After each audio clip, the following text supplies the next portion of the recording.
以色列人進入迦南地嘅時候，神吩咐佢哋除滅淨盡迦南七族。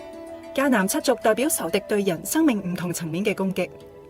今期國度1分鐘，讓我哋辨識仇敵嘅工作，透過禱告同聖靈嘅大能，突破生命嘅軟弱，進入神嘅豐盛應許。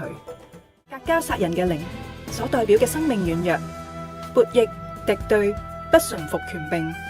悖逆唔順服嘅靈使我哋無法承受產業以及領受祝福。認清我哋係天上國民嘅身份，為得着神俾我哋嘅獎賞而努力，求神幫助我哋堅持到底。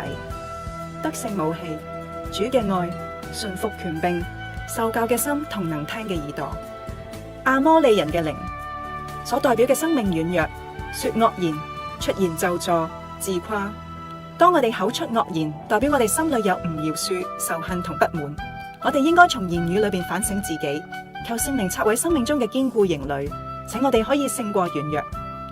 得勝武器，識破仇敵詭計，順服聖靈嘅掌管，多講神嘅話，唔批評論斷他人。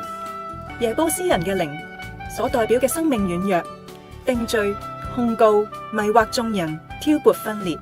當我哋唔認識自己嘅身份，就會時常活喺自我證明、比較同自卑裏面，甚至會自我定罪。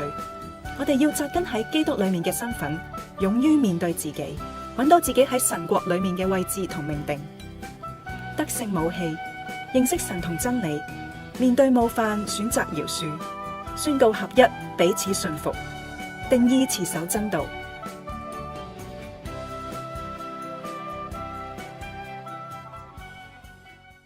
請大家奉獻支持國度復興報跨平台媒體事工，邀請你嚟 like 或者 follow 國度復興報嘅 Facebook 專頁，讓我哋為咗神嘅國度隨時隨地禱告守望。